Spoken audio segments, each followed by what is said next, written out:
welcome back to the latest episode of the Master of None podcast. I am your host, as always, Stephen Murphy, joined by the regular rugby crew of Westy and Sam at this stage after another big weekend of rugby. How are the boys, Westy? How are you? Yeah, pretty good. Great weekend of sport. Highlight of the rugby weekend was definitely Spain-Georgia. Can't wait to talk about that one. We've got a full hour on Spain-Georgia coming up. Sam, how are you? Portugal-Romania was an instant classic, Westy. What was the score? 6-3? Romania. Last-minute winner. Yeah, last-minute winner. Romania scored in the last second of the game. It was the best last-minute winner of the weekend. Oh, that's a hot topic. Tier 2 rugby's catching, Steve. Yeah, I know. It's huge. It is huge. But we're not going to talk about any of it. On that note, we'll start, obviously, Six Nations, Ireland, Scotland. We have to start there because why wouldn't we? It's probably the most fun to talk about. This was... I genuinely don't know how to feel after this because it's great to get a win, and Scotland are a good team, but we really did our best to fuck it up in classic Ireland fashion. But Sam, Ireland started very well. You know, we were quick ball. We were, getting the ball free from the ruck really quickly. Gibson Park was distributing very quickly, and we looked really dangerous in those first few minutes. And we got rewarded for it. A penalty earlier on, and then with some advantage, Sexton put up and under, and we got the try. Like, you were happy with how Ireland started? Yeah, I was really happy with how it started. The first kind of 5 minutes looked like we were going to really run riot, and I was like, oh, finally it's starting to pay off. We're going to see sort of the best of maybe like Lowe making a break down the wing and then trying for an offload and some decent play. Tried to go wide a couple of times. Wasn't great the way they did it. They ate up their own space a bit, and then the up and under, really good follow up by Henshaw, and then the next kick, opportunistic try, everything sort of looked up, and then the game really fell to shit, and it wasn't enjoyable. I thought Scotland were abject at best, and I thought Ireland were very poor. They got the win, and I'm happy with the win, but you put that Scotland team playing the way they did and winning 2 lineouts of their own in an entire game against any other top tier nation, and they would be absolutely destroyed. Like, Scotland were gifting Ireland a platform with how bad their line-out functioned or how well the Irish defensive line-out functioned, and we couldn't take advantage of it. I was massively unimpressed with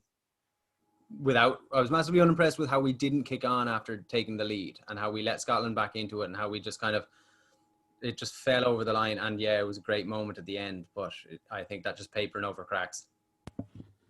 Yeah, I think that's sort of been the whole kind of theme of Six Nations so far. It's papering over cracks, the good moments.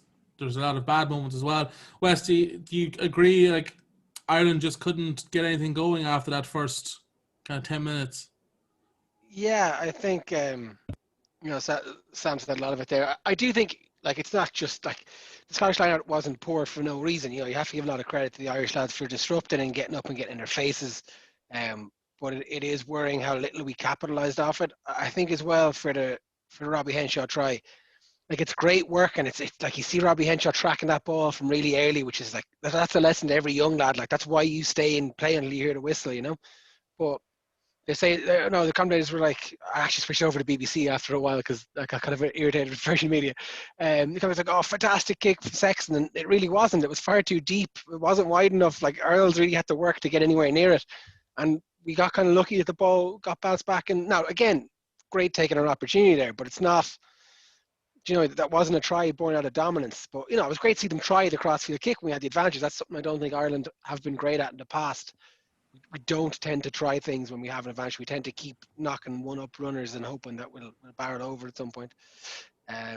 You say that, Wesley, but Jim, there was an advantage as well where Sexton aimed to put through a grubber that was in no way on. It wasn't even going to be a 50-50. I think it was a 99-1 to them. He was kicking through. It didn't end up going to anyone. I think it was blocked with a foot, but it looked like it was completely lack of ideas. I think that, it's definitely something Connacht do, and like, you see good teams having it, which is a plan for advantage.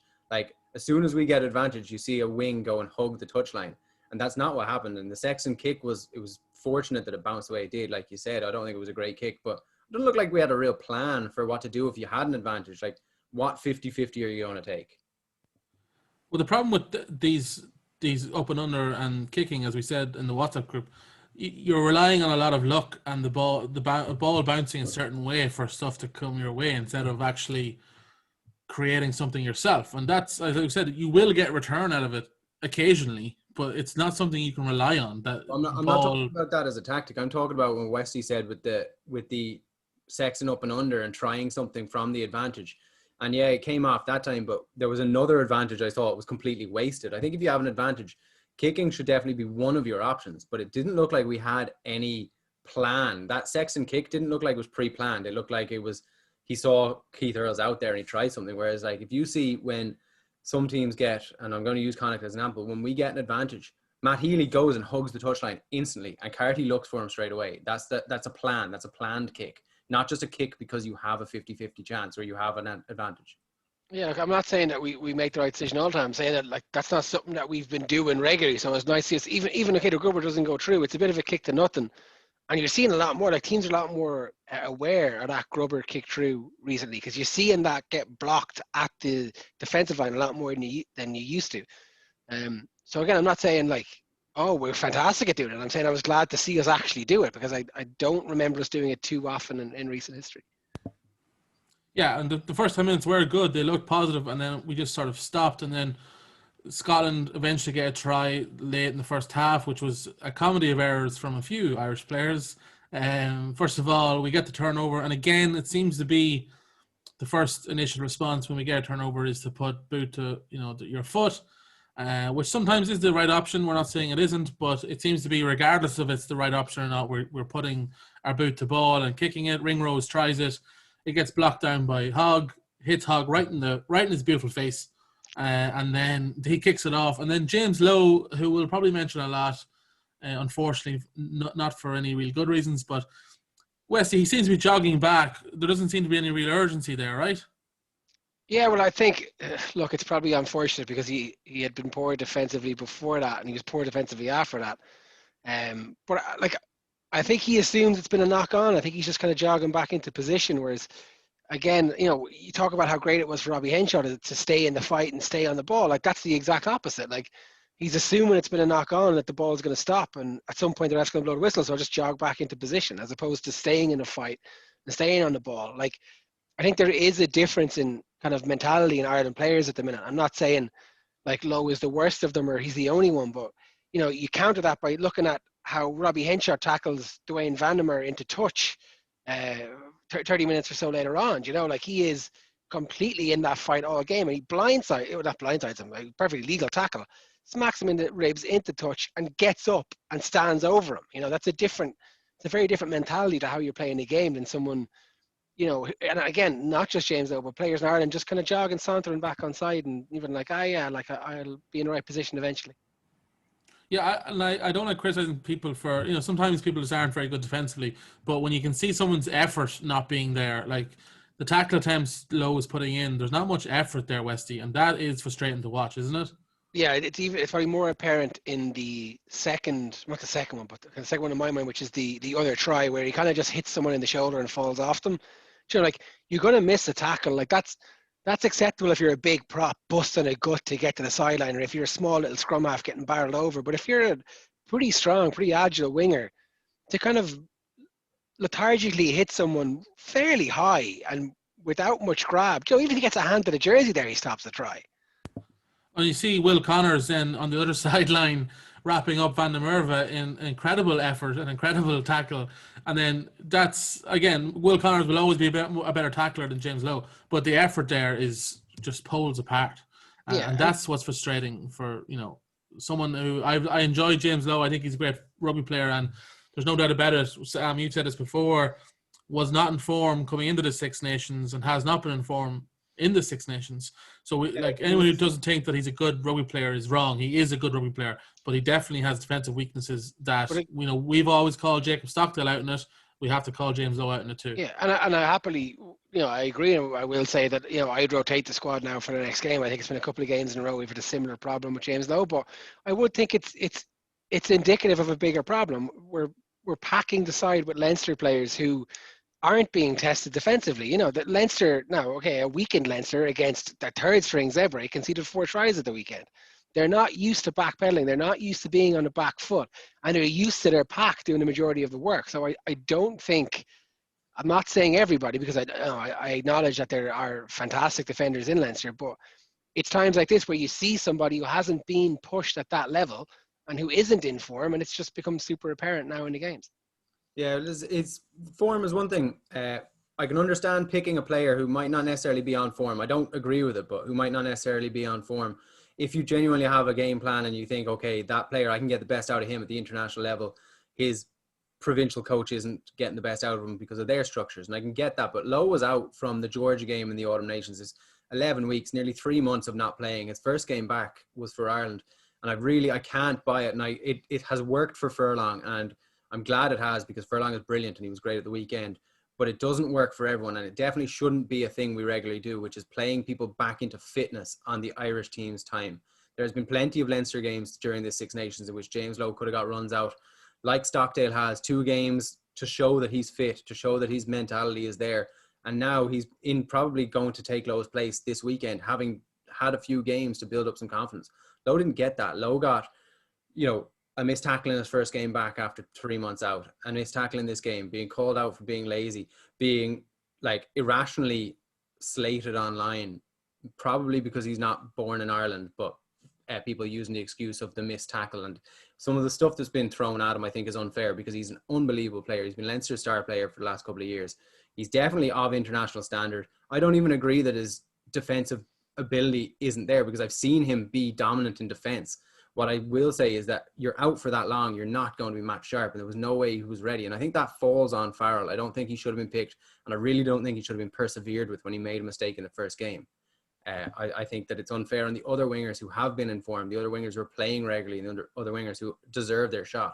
And what James Lowe has essentially brought to us in the Six Nations is the ability to kick the ball quite far with his left foot. And that is really what they've kept him in for. And I don't agree with that. I think it's a waste of our time, and it's a waste of the tactics. It's a waste of the potential and the chance to play him back into form and get him ready and get him playing. And maybe, allow him to push for a Lion spot from a provincial level if he was playing well. But that's probably gone now. Yeah, I think, look, I agree and I disagree in some parts. I think some of the attempts we've seen is not because he's tired. It's just, I don't know what it is. I'm not talking about tired. I'm talking about a lack of match sharpness. Like that. That failed tackle attempt wasn't lack sharpness. That was just terrible technique. And but that technique and all that comes into sharpness. If you're not played for 3 months and you've got a really bad knee injury that you're coming back from, everything goes. You don't get back to being up to speed. And I get, like, it looks quite lazy, and I agree. I was not happy with the attempt, but I also feel very sorry for him for being in that situation, because I think the injury has plagued him. He's nowhere near as agile. He doesn't even look as slight or athletic as he has done in the past. And I think that's shone through. And I've not been impressed with really any element of his game except for one half break down the sideline twice. That's it. And his hair is fantastic. Oh yeah, his hair is pretty good. But for the size of a man he should be a defensive juggernaut. He's so strong, and you see that when he is attacking. And look, you could forgive him if he was his usual attacking threat, but the system Ireland plays, and obviously, as you say, the lack of sharpness, we're not seeing that either. So you're really getting nothing at the moment from James Lowe, and that's a real shame. And that really sums up Ireland, that we're getting nothing from a player like James Lowe. It really is a microcosm of all of our issues at the moment. But Earls and Keenan, you say the system, I really don't understand what they were trying to do. They were deep and static, which is two things I've kind of. Depth is one thing when you're a kid and you're brought up playing rugby, but the way they were so narrow and so deep and so static that every time the ball went through hands, it looked like they got 5 passes off, but all 5 people who touched the ball ended up in the 5-meter channel. They ate up all their own space. It doesn't look like there's any decent sort of structure or plan there. Ireland bet that was a tongue twister. Ireland beat 6 defenders on Saturday, or on Sunday, should I say. So that really, that's tough to look at as a stat. I think the last few games we were averaging in the 20s. So, I thought we were the best offloading team in the world after Italy. It turns out we're not, which is shocking, because I thought Andy Farrell had a house in Offload City, but apparently he doesn't. It was one night only hotel, and he's back out of it again. But Byrne scores the next try. Westy, as a former AIL stud, Roman. I'm still just because the season's Still been cancelled technical, doesn't mean I'm not sorry. still, Sorry, apologies. One How dare cap. I? Apologies. How did you rate Roman Poit's beautiful jackal technique to get right in there, supported his own weight, was through the gate. It was just beautiful, wasn't it? Well, he has to set the example for the rest of the He players. If does. he's He going to be does. given out to you later on, like you're going to be like, well, look how I did it. It was actually amazing because he's he's wearing blue shorts and they're similar but different, obviously the Scotland gear. So I was watching it and I was like, wait a lot, whose shorts are those? Because the camera's all of a sudden behind the. But yeah, you have to admire his determination. He sees a gap. He knows nothing's going to change now, and he gets his head in there, and that's what you want to see from a referee. Really, It you want to see was. that. It was. And the Scotland lad kind of lay on top of him then as well. I don't know if the Scotland guy got confused as well. I don't know what he thought, but he was in. You wouldn't think the ref was going to be in there. Yeah. Imagine your head in there. You're like, Roman, what are you doing here? Wesley, tell the truth. You see a ref like that in a Corinthians Ballina game, and you're coming and approaching the road. You're flying in off your feet. Oh, sorry, ref. That yellow But card you didn't gave he, me 4 years ago. What game was it? It might have been the England game. Did the referee get taken out at one point? Did he get pretty much tackled by somebody? What did the weekend? Twice was on the ground. That's what I'm thinking of. Yeah. Twice. So you saw him get a couple of hits in there, Again, Scotland then finally we were 14 points up at that stage with 20 minutes to go. Scotland finally get a nice pass play together.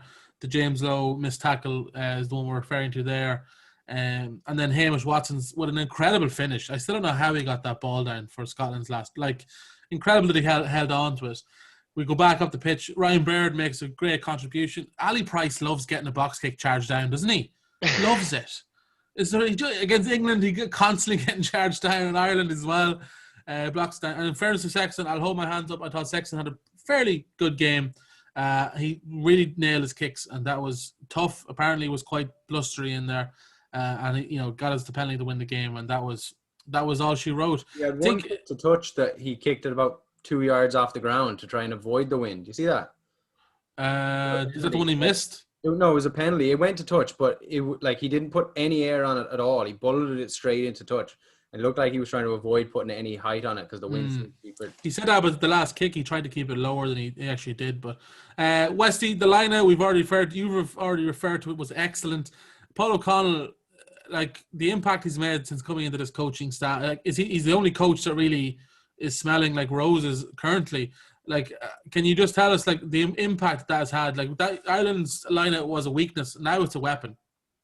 Yeah, well, he's obviously done a lot of work with the guys and how they're communicating, because we seem to be identifying our jumpers pretty well.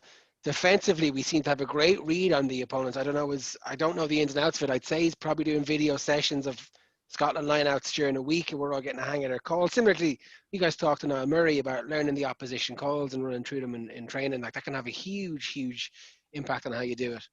But I mean, you see how different it is. I mean, Ireland are now having more than 50% possession in every game because we're dominating lineouts. Anytime a ball goes out, we're in with a better than not chance of either retaining it or stealing it. Yeah, it's exactly. And Sam, we'll finish in the Irish game now. Obviously, England come to town next weekend, and we'll talk about the England-France game. But England look to be back to somewhat their best. This is going to be a massive challenge next Saturday. Yeah, huge. And I've just read there online that Ryan and Ringrose are both out. I'm, without sounding harsh, kind of secretly a bit okay with Ringrose being out because I don't think he had a very good game. I thought that the kick was silly. He had no space. He was never going to get it off. And I just don't think he was as good now as Henshaw really was good. And I'd like to see Bundy at least bring a bit of physicality, because I think if you saw in the France-England game, the one thing that France did was always have the potential for dominant centre play, which allowed them to go wide later. So if you have Henshaw and Bundy, at least you can match them up front and match them in the middle there. So I think that's kind of a blessing in disguise for us.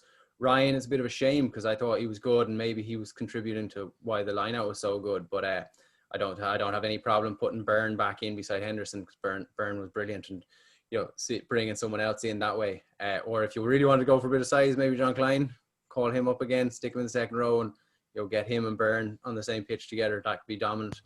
The silver lining there, as you say, is moving Tadhg Byrne. I like Tadhg Byrne is fantastic wherever he is, but I do prefer him in the second row. I think he has more access to ball in the second row. As you say, you pair him up with Henshaw and you open up a spot to bring in somebody again exciting, another Will Connors in the back row maybe to liven things up a bit more again. Yeah, Will Connors was excellent the weekend as well. very good. I think he has to be our starting 7. It's almost like playing with 16 men because the way he tackles, he's always back up into the defensive line within half a second. So you're never losing someone to a tackle. It's just incredible. We also nearly went through the whole Irish game without talking about the best part. Tadhg Furlong with the step. Like a young Stephen Murphy. Like a young. Some people did say he was a young Steve. You're right, Westy. That's a fantastic example there. It was just like the man. We were all skeptic of him coming back into the Irish squad so soon because the man hadn't played in over a year, and he's coming back into international tests. But Westy, he looks like he's not the Tadhg Furlong before he went down injured, but he's not far off it. Yeah, like I do think he had. Apart from that, he had quite a good game. Again, not outstanding. If you take that one outstanding moment out of it, it wasn't a breathtaking game, but it was a very strong game from him. I think, although I do still disagree with him getting into the Ireland squad after 12 months of not playing. They almost did manage him pretty well in the Ireland squad. Did he play the first game? I'm not sure, but he came off the bench then in one game. Started the Italy game, got a bit of time in the lungs, and then had a solid enough game against Scotland. It'll be interesting to see. I thought it was harsh on Porter for Furlong to get the start, to be honest. I thought Porter had been doing quite well in the jersey, but it'll be very interesting to see who they go with against England.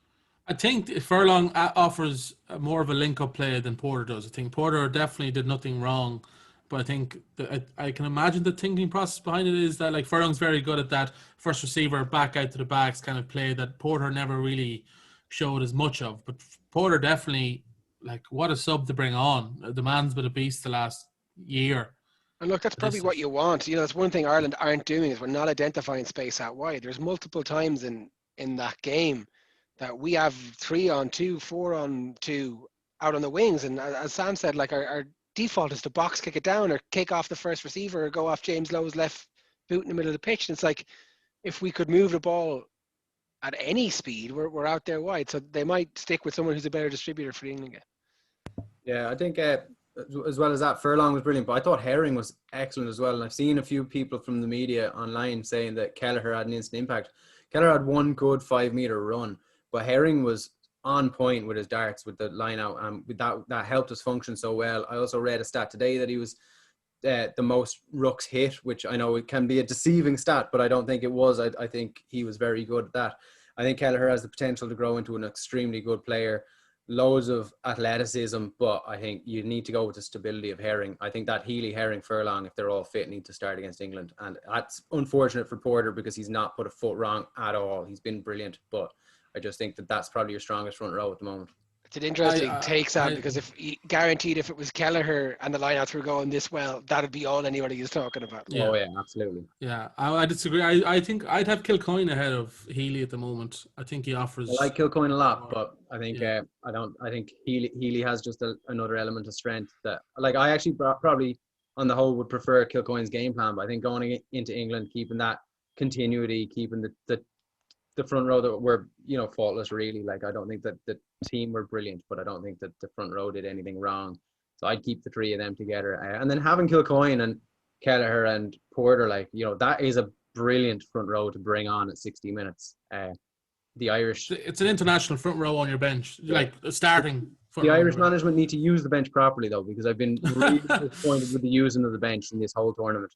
I don't understand. I love the fact that Sexton got that last minute winner kick, but 99% of other teams in the world wouldn't have had him on the pitch at the time. And that I don't think comes down to a bit of genius by the coach. I think that comes down to a bit of luck. I know it's great seeing Burns getting that last 20 minutes. That'll stand to him in the long run.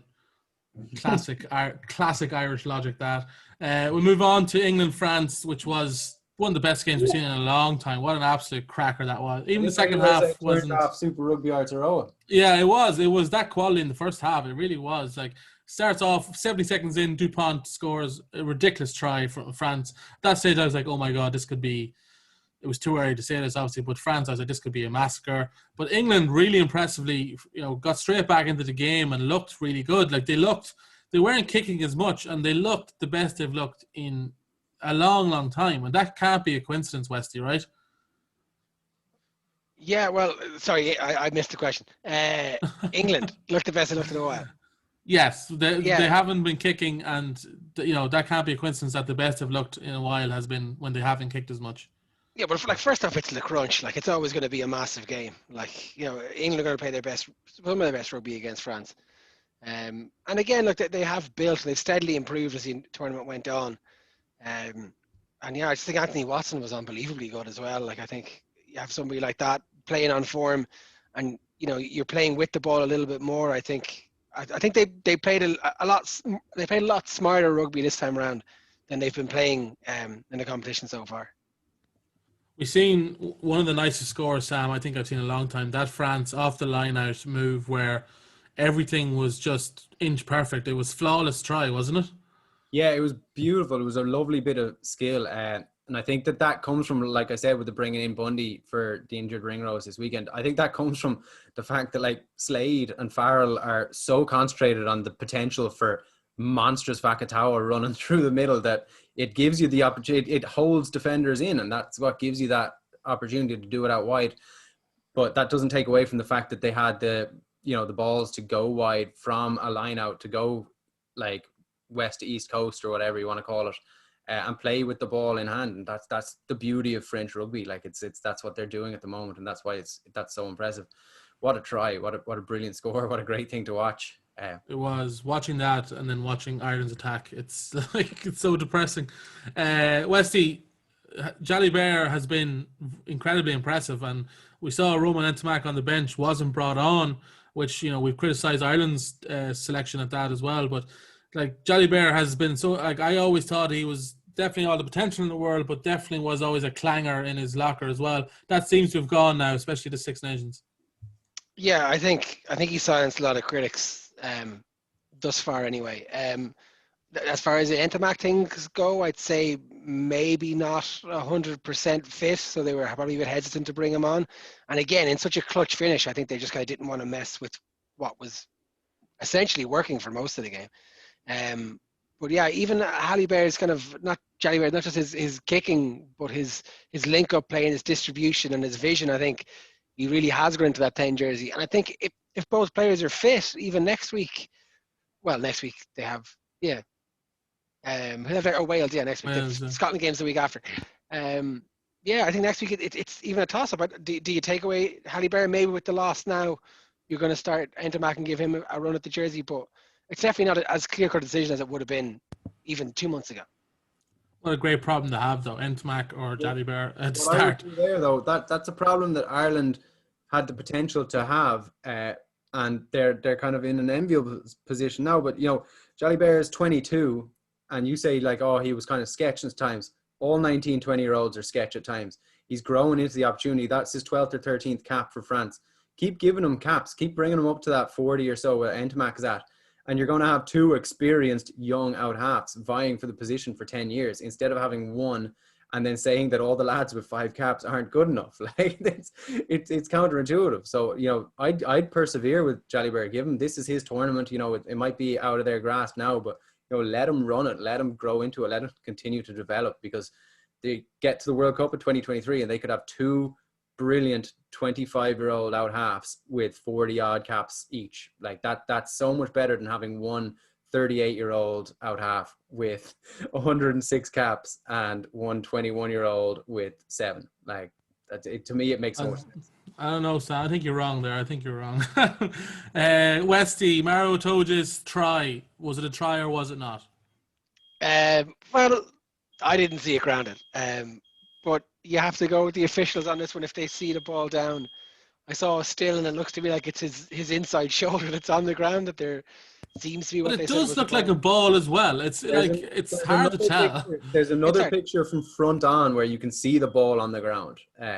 So there's one from the side that it looks like a shoulder, but it could be the ball. But there's another one from front on where it looks like it's definitely the ball, and it looks like it's touching the ground. So I think that Joy Neville's done the right thing in saying she's seen it and going with her decision.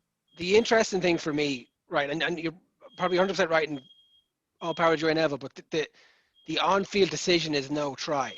So it's not any reason why I can't award the try. It's Like, Yeah. is it a try? So in that logic, you have to be 100% sure the ball touches the ground. Whereas if the try is given on pitch, it's any reason I can't overturn, you're looking for clearly a hand underneath. So I just thought it was very interesting. And I was thinking it during the week that, like, we very rarely see the TMO disagree with the ref. Like, it's been a few questionable calls in the Pro14 games last weekend. And then it was interesting to see her go against her and say, no, it is a try, overturn your on-field decision. You've seen it a couple of times recently. It's getting more common. Joy Neville actually is one of the ones that has done it a couple of times. You know, have a look back at that knock on there, or intentional knock on and give a yellow card, that sort of thing. But let it go, Sam. Let it go. Never.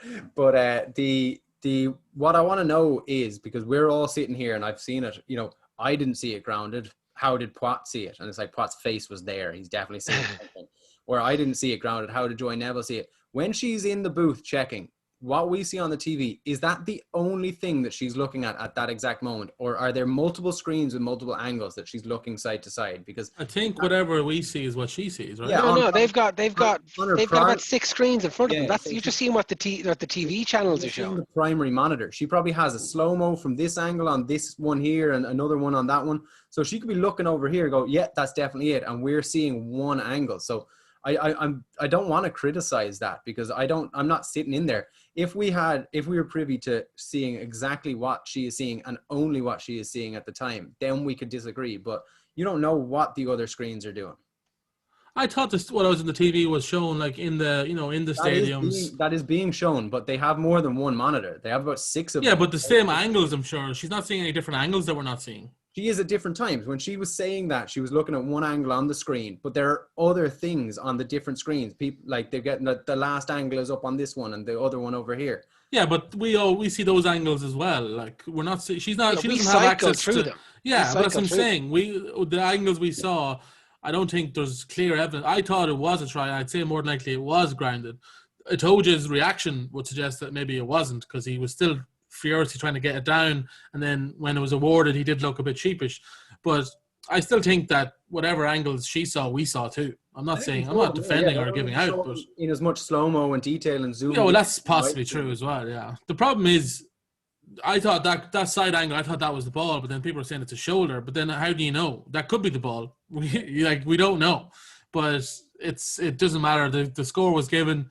France do their best, but Dupont shows he's human, knocks the ball on, and that kind of cost the game. But, like, France didn't play bad in this game, Sam, and yet England still come out on top. Like, France obviously are an incredible team, but they can still get better, which is quite scary when it comes to a World Cup that's 2 years down the road. Yeah, they've got loads of youth on their side. They've got kind of the opportunity to build on 20-odd caps onto all of these players that are in and around their kind of mid-20s to mid-40s caps. So, you know, they're going to have a wealth of experience by then, and they will start winning games like this. I'm looking at stats here. Like, England dominated, like, they're 56% possession, 57% territory. They had 20 minutes in possession to 15 minutes. They had more offloads, more rooks won, more passes, like all the things that equal winning the game. So I think England kind of did outplay them in the end. And that's probably due to the fact that England have, like I said, we shouldn't do what James Lowe is, grown into the tournament and allowed those Saracens players to get a bit fitter and kind of, they've kind of coached their way through the tournament. And that's why I think they weren't very good, and they've started to get better. And it always does. It's hard to watch England and be complimentary of them as Irish fans, but I think they were very good. You know, you love it, Sam. You love doing that. I do love it. Well, yeah. Well, who are you trying to trick here? Who are you trying to pull the wall over? I think that they were very good, and I think that, you know, that French team played beautiful rugby, but, like, it's Northern Hemisphere rugby. I think beautiful rugby doesn't always win you the game. We'd love it if it did. We'd love for more teams to embrace the way France are playing. To play more of that style, but, you know, England are dominant, and that's one of the things that they have been good at for the last 10, 15, 20 years, and that's one of the things they'll continue to do, is they will dominate games, they will keep the ball, and then they have the ability to use it, and they've just kind of grown into that. Thought Watson was brilliant, really, really impressive. Yeah, it's good to see England dominant again, and they're coming to Dublin next weekend. We're in the tournament just in time. Yeah, I know. Why do we always seem to get them at the end of the tournament? This is bullshit. It's because they want the TV opportunity of a Grand Slam decider between England and Ireland. That didn't go to plan this year, did it? Like every once in a while it'll occur, like England will play Ireland in a Grand Slam decider on Paddy's Day, and like TV companies are like, cha-ching. Oh, we're all leprechauns as well. It's great. We'll talk briefly on the Wales-Italy game because let's be honest, who wants to talk about that? Italy are terrible defensively and incredibly ill-disciplined. Wales are one game away from a Grand Slam. Westy, how is this possible? Well, I mean, it was highly unlikely that Italy were going to be the ones to overturn them. But at the same time, how crazy it's been for Wales. You really wouldn't be surprised if they all of a sudden conceded 6 tries to Italy. But no, I think they've definitely grown a lot in confidence since that little triple crown that they won. And they really I think they really flexed in Italy. What was the score at halftime? 27-0? Like, yeah, it was really. Well, again, but Italy were just so poor defense, and giving away penalties like they're going out of fashion. But Monty only scored a fantastic try there. He did, and his first name's Monty, and I'm all for that. I am all for that. Sam, anything to contribute, or can we please move on to Connacht versus Edinburgh? Yeah, no, I was thoroughly unimpressed with the game. Wales. I'm actually kind of annoyed that Wales didn't get it over 50, to be perfectly honest. 48. Like, why are you leaving that out there? But no, they weren't tested at all. I can't really say that any of them played particularly well. Rhys Sammet and George North and Bigger and any of these players, Alwyn Jones, maybe like Navidi because he's so slick, played quite well. But other than that, I don't think they weren't tested enough to really have to get out of second gear. And that's unfortunate. And I don't want to go on a big rant about England having to prove themselves in the Six Nations because it's been weeks of me doing that, and it will continue to be weeks and years of me doing that until such time that a playoff is introduced. But they haven't shown up. And yes, they offloaded a few times round one. That's to me isn't enough anymore. But it's discipline from Italy perspective as well, and we saw it against us, and we saw it even in their first game where they probably played their best rugby. They're giving away penalties in key areas. It's killing them. Was there 2 yellow cards in this game against Wales? Like, how do you expect to get anything done? And they probably could have more if the referee was being probably clinical. I'm sure it gets to a stage where it's grand, don't worry about it. But we moved on. Italy, poor. Wales, 1 game away from a Grand Slam. Who'd have thought it? We move on to Pro 14 action. Connacht versus Edinburgh on Saturday night. Not for the first time this podcast this year. A heartbreaking loss for Connacht, right at the death, in a very windy and rain. I've never seen the two of you so quiet. This is shocking. He's both look so sheepish and deservedly so. Rough night at sports grounds as always, but Connacht having the win the first half, I think we all kind of wanted and expected them to get out to a bit of a lead so that in the second half they could kind of not hold on but not be looking for scores. Started the game really well, Westy. Like that first half, not the scores weren't there, but they looked good in patches, Connacht. Yeah, but it's also worrying, okay, we were great when we got in nice and early, brilliant try from Sean O'Brien, 4 minutes, but we proceed to spend the next 10 minutes camped, or even more than that, 15 minutes camped inside their 22 and not able to get anything from it. So you really saw the Edinburgh defence kind of grow into it, and Connacht maybe, I don't know, lose a bit of flair, lose a bit of creativity, maybe relax on their laurels a little bit, thinking, we've got that first try now, we're in control here, we'll push on. I was delighted to see us go for the try just before half-time, and I thought that was it. And I was like, okay, we'll go in confident. Friendy will, give them a stern talking to, and we'll come out and we'll play some great rugby. And we didn't really score at all in the second half, did we? I thought.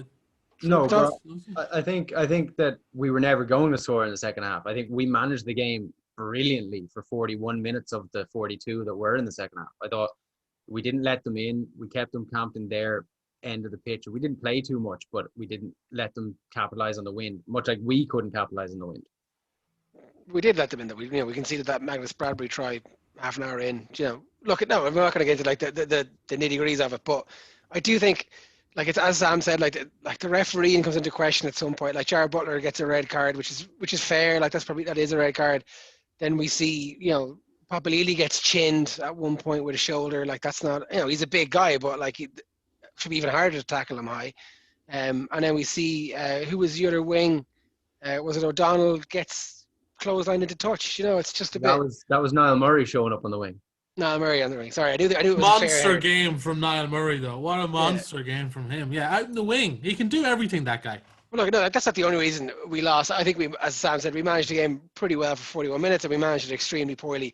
Even look, and there's young lads on that pitch, and I'm willing to take the loss and say, look, there's a lot of lads got a lot of good experience, but there's two decisions in that last 10, 15 minutes that you're like, why? Like, why give away the ball? Let's talk about it, because me and Sam had a back and forth on WhatsApp about this on Saturday. Westy, I don't know what you were up to, but you weren't involved. Despite what people think, I do have a life outside of watching rugby matches. No, you don't.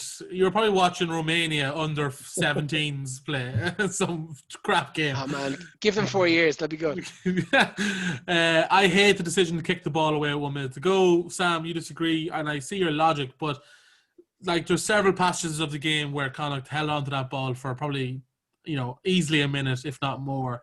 And it's basically screaming that you don't back yourself to hold the ball on for like a minute. Like, they're more than capable of doing that. I just don't like giving the ball away. I don't like putting the faith of the game into someone else's hands. Does that make sense? Oh, I get it. And I 100% agree with you. But I think at the time, and it was 90 seconds. It wasn't a minute. It was 90 seconds. It was I think it was closer to a minute, but that's semantics. It was 90 seconds. And it's a long time to have to hold the ball against that wind and in that rain in the last minute of a game. Is tiring. I think my biggest problem was the execution of the kick, which was not good. It was straight to him. I think if he had done the same kick that he'd done like countless times the last few weeks and really got something behind it and put it out into touch to slow it down a little bit, or gotten it just inside or just outside of him, was fine. I think the execution made it look like a bad decision. But if it had come off, which it, like in the way that it has done in the last few weeks, he's been kicking brilliantly from that channel, it would have slowed the game down completely, allowed us to probably disrupt the line out or try to get something on it, and it would have looked like a great thing. I get the idea about not kicking it away, but I just, in that moment in time, having 14 men against the rain and the wind and stuff, I don't see us holding on to it for 90 seconds in our own half. I just didn't see that happening. I think he knew it as well. I think they were all tired. McNulty probably should have kicked another one as well when he got the ball and he made the break and he got isolated. There should have been a kick there as well. I don't call it giving them possession unless you execute it like he did. I think it's tactical kicking is what we've been good at, is what won us plenty of games this season. And he should have gone with that. But it was a bad execution of, in my mind, the right decision. Westy, what do you think? I'll be the same as you. I hate giving up possession. I completely agree with the statement of putting your fate in someone else's hand. You're hoping they'll make a mistake, look, Ireland did it against the All Blacks, and I remember screaming at the TV that day. Was it Larmer or was it Ringo? Someone kicked the ball away and we backed the defence and look, we got it. But no, I was distraught when we kicked that ball away. Again, like I agree with what Sam is saying, it's territorial kicking, but again, you're kicking into that gale force wind. So you've got even less, his kick has to be even more precise to get the desired result out of it. And yeah, of course, he's capable of that. But I just thought, he's been making up for a man missing for almost half an hour as well. His legs are tired. And then you're defending with 14 men as well while giving it back. I just didn't like the decision. Awful discipline creeps in, and look at that, 2 penalties and we're done. And even then, I was watching my brother and we were screaming like, just funnel them into the corner. They won't. Let them make the kick, and straight out, like, it couldn't have been worse. It was, and we have to talk. Wooten was at 15. How did we think that went? I think it went okay, but I don't think we'd be overly pushed to put him back there. And again, I don't think he was necessarily poor, but I think he's a better man-on-man runner than an open space runner. He had some couple of good takes and he had some couple of good runs, but I think he's better at finding a gap in the line than, Poich is great at building up ahead of screen and, barreling through a gap and really opening up, whereas I think Wooten is a bit better maybe at a step or like getting his way into space than maybe targeting that space from a distance back, if that makes sense what I'm saying.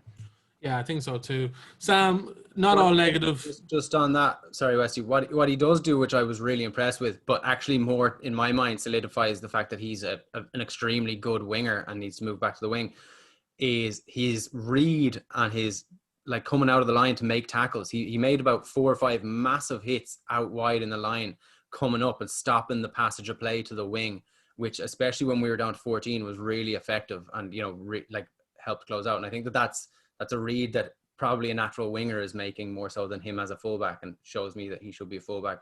I was just annoyed that he didn't get a chance to try that head of steam run that you talk about in the second half. When they had the wind, they didn't kick down into space at all, really. Like they tried to march up the field with it a bit. And that was I was like, oh, just give him something. I want to see him run. But yeah, I don't think he's a fullback. I think he's a wing. But it's nice to know you have, if like Porge needs a rest and O'Halloran is injured, it's nice to know you have Wooten there as another choice, because we know like injuries come in 15s at Connacht. It's not like 3s in the other provinces.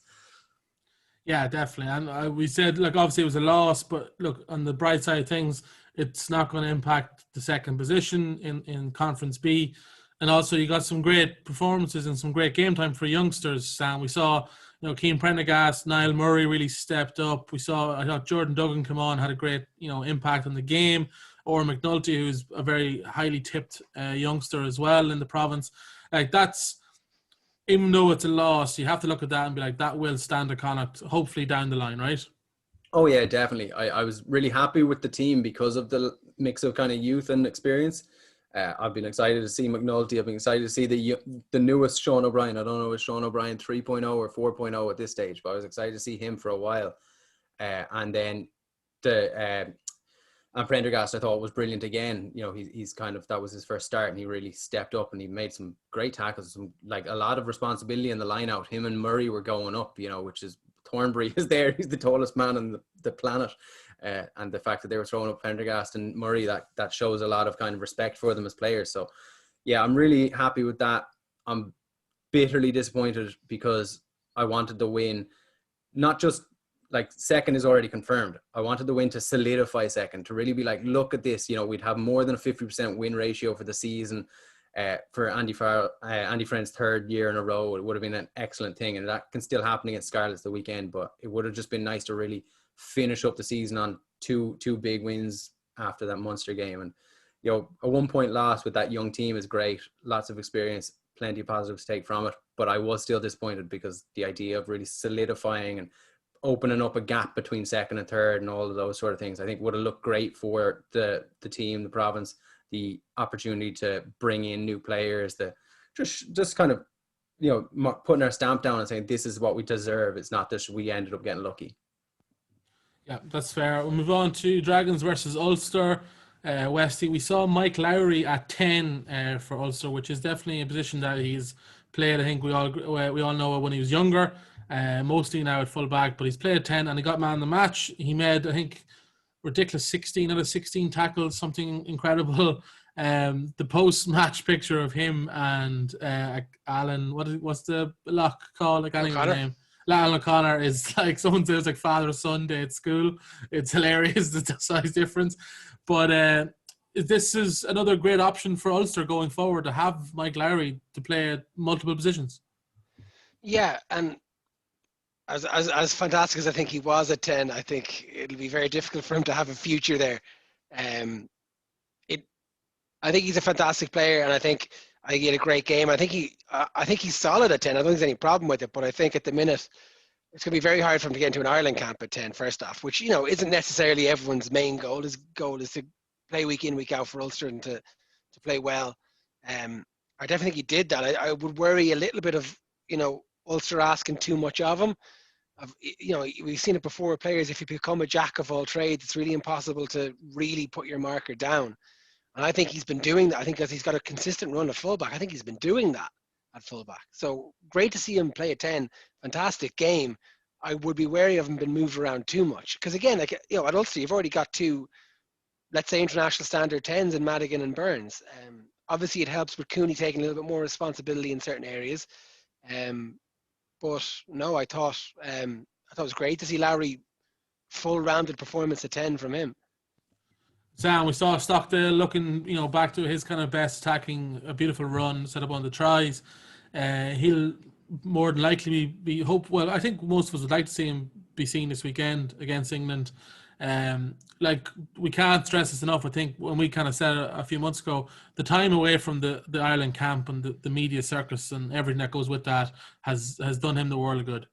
Yeah, and it's what you wanted. I know it came due to injury, which is unfortunate, but it was beneficial to him, and it's showing there. You know, he's playing fullback, a position that people have questioned if he's good enough to play at that position. No one's ever questioned his ability as a rugby player, but I still see him as a winger in the long term.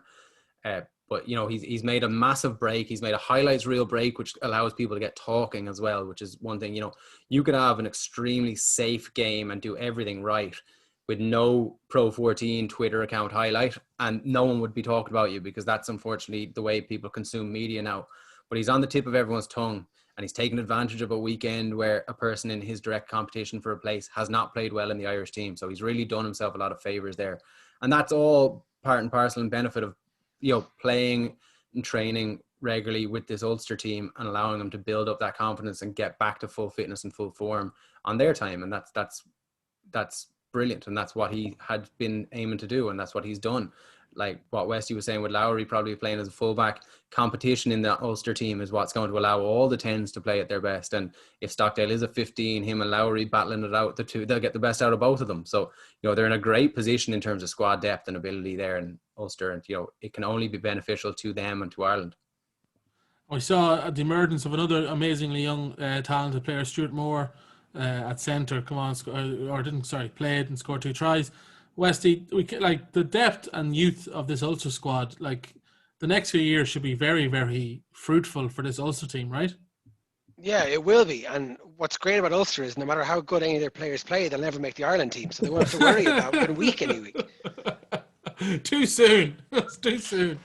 That's 2 weeks in a row you're going to piss off the Ulster fans, Westy. I'm saying they should make the team. I'm just saying that they won't. Like, it's baffling. They know it as well as we do. Like, they're fully understanding and fully as annoyed at not being picked for the Irish team when they're like the most informed, nicest team to watch, probably the most youth and best available players. But altogether, the 4 proud provinces of Ireland.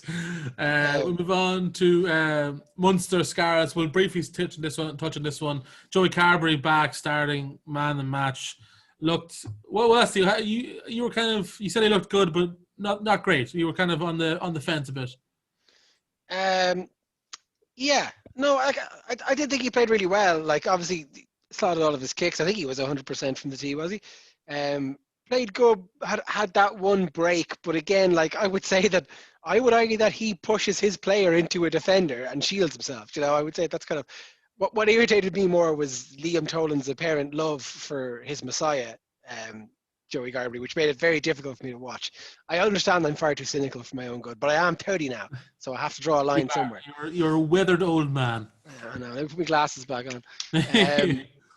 But yeah, no, look, I thought he was very good, and I thought this is another positive step in the right direction, of which there are now, you know, there's another 2 competitions he has to play in and show how good he is before either potentially being in an Ireland summer tour, or what I would actually prefer is that we hold out until the autumn internationals and get him a proper build up into these games. I think everything's in the right direction, but I think people are going to get ahead of themselves, and I think, you know, possibly at the detriment of Joey Carberry. I don't think Ireland fans have ever gotten ahead of themselves, Westy. I think that's a crazy thing to say. Yeah. God, Westy. Do you know the time we were number 1 in the world and we we're going to win the World Cup? How'd that work out? It was only 2 years ago. It wasn't that look long where ago. we are. I know. Just great past Scotland. I do think it was a great game from Carberry. I don't think he's as good as he was 2 years ago, because he hasn't been as good as he was in, you know, even before the injury, the last injury, he wasn't necessarily on fire. So yeah, I think it's a step in the right direction, but I don't think that's the best we'll see of Joey Carberry, and I mean that in the absolute best way possible. We also saw JJ at 12, Sam. So they kind of went for the England kind of Farrell role there. How do you think that went? Yeah, I think it gave a little bit of protection to Joey in terms of having another distributor outside of him. I don't think he was in any way kind of special. I was really, really unimpressed with that Scarlets team. I'm hoping that same Scarlets team shows up against Connacht next Monday, because I thought that, you know, you could probably stick them against Ballina first, and Ballina would probably give him a good game. I really didn't think. Is Westy playing though? Oh, Wesley's definitely playing. Oh, so they did lose then. Yeah. But no, I wasn't impressed with them at all. I don't think that they kind of didn't even look really showed too much effort. And I know that there's a lot of players missing for Welsh duty and stuff, but nah, I just thought they were thoroughly unimpressive. And, it made an easy enough game for Hanrahan. That probably is just to give Carberry a little bit of protection. Like, I was listening to your podcast that you did the interview with Over the Hill Prop, and he seems to think that Hanrahan's on the way out. He hasn't got the contract, and the other young out halves have. So it's probably just filling a spot more so than anything for the time being, and allowing Carberry to come back, play 10, not put too much pressure on him. Carberry was good. I don't think he was as good as everyone says, but like Stockdale, he has a nice highlight moment that people can jump on and say, look how good he was in this 7 seconds. And I didn't watch the rest of the 79 minutes and 93, but that's modern day kind of media and content, and that's what happens. But no, he was good, and he'll keep developing and improving. But I don't think Hanrahan's a long-term answer at centre, and I don't think he's probably going to be playing for Munster next year. So this is just a stopgap filler to finish out the rest of the season. They've already confirmed that they're in the final, and we'll get to the Rainbow Cup and they'll get their internationals back. Just want to state for most men, there's nothing wrong with performing for 7 seconds, Sam. Okay, the great men all do. So leave it out. You're double that at least. I'm a 20 second. 7 minutes in heaven is better than 5 minutes in heaven. So, well, obviously, yeah, you're right. That's like you just mind fucked me, Westy. We'll move down south. That's another sexual innuendo. To New Zealand, Blues versus Highlanders. This was a good old fashioned beatdown, Westy, by the Blues. That Blues backline, when it clicks, it is just beautiful. Yeah, Jesus, Caleb Clark. We talked about him a lot last year, but he's really coming along. Aoni in the centre, Rico Aoni in the centre, brilliant. That's a try. First off, that is a Aoni on the wing try. Like the Aoni brothers. For anyone who didn't see it, forgive me because I get them wrong. Akira Yarni breaks down the wing. Yeah. Brilliant pass. Ball goes backwards from his hand. Ball is still behind him when his brother catches it in the middle of the fire. Like, I understand the logic that the ball technically travels forward because he's running, but if that's a forward pass, if that's not backwards, then no try with momentum has ever been backwards, because that was clearly backwards. Released like a YouTube video explaining, like, they're like, it's not forwards if it travels forwards, if it leaves the hand going backwards. Like, there's a video with like lines drawn out in a pitch that explains it, and like all of us amateur physics heads were like, oh wow, yeah, cool. But that I think that was the worst call ever, and it ruined the best try. Like, brother to brother, big man on the wing, throws big skip pass, beautiful finish, turn of pace, everything about it was unbelievable. And then it got chalked off, and I was like, oh, why? There really does need to be like a rules adjudicator to be like, look, we know it was forward, but it was a sick try. Yeah. So we'll let it stand. Can there not be like, beside the TMO, can there not be like the passionate fan that like has to make Yeah, I think so too. I have no problem with it. I want to talk. So Blues, like, they lost Bowden Barrett, massive player. Aotearoa, I can't. Sorry. Yes, the first name always confuses me. West Ham. How impressive is he been? Because he seems to have really stepped up and taken over more leadership. Yeah, he did last season, or last Super Rugby Aotearoa season as well. And kind of everyone was like, oh, when's Bowden getting back? When's Bowden clicking? When's Bowden playing 10? And it looks like unfortunately for Bowden, because I think the move to Blues was to play as a 10, but unfortunately for Bowden, it looks like he's going to take this year and use it to put his mark down and tell Bowden to piss off back to 15 and allow him to play at 10. And I don't think Bowden makes it into the All Blacks team as a 10, because Mwanga is just the best player that ever played rugby. So I think Bowden's long-term plan should be either to stay in Japan and make a load of money, or to move back to Blues, play 15 outside of Terry Black, let Terry Black be the understudy to Mwanga for the international team, and try and kind of cement down that 15 spot for the All Blacks. And that's probably the long-term plan, the best opportunity for him, because he was World Player of the Year in a year that he played quite often at fullback. So he's a very, very good fullback, and it can only benefit the Blues and then New Zealand if he continues on that and allows Terry Black to continue developing, because what a player he's turned out to be. He's not just kicking the ball well, he's managing backlines, he's managing a backline full of studs as well, which is not easy to do, and he's just been brilliant. West, the Highlanders by no means a poor team, but they seem to be destined for like mid-table when it comes to Super Rugby. They just don't seem to be good enough as a Crusaders or a Blues, but then they're obviously better than the Chiefs and the Hurricanes because they suck. No. But they just can't seem to get the Super Rugby Aotearoa is 2, 3, and 4. It's third, yeah, it's third. It's still bronze, so nothing to worry about. But Wesley, they just can't seem to get over that, that top level. Yeah, I think, well, it's interesting because I didn't really realize, but they play for I can't remember the name, but they play for a cup of some sort when the Blues play the Highlanders, and the Highlanders have won it the last kind of 8 years in a row, so it really is. And I know they won Super Rugby outright in the last kind of decade, so it is interesting to see how quickly these teams can change in Super Rugby. In Ireland it's very slow when teams kind of rise and fall. It's not an instant year-on stuff that the way it happens.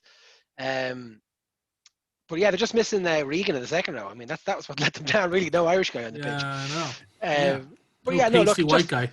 Some lovely rugby from Highlanders. They're a really good team. I'm still crying out for Kazuki Himino to play at number 8 for them because I'm a big fan of his. I'd love to see him play Super Rugby. But I just think things are clicking at Blues now. I think on that day, I think Blues just started with a fire. I think had they played Crusaders on that would have been their best chance to beat them. Will they play that well next weekend? I don't know. But Highlanders just a bit short in 1 or 2 positions, but I think it was a fantastic Blues performance.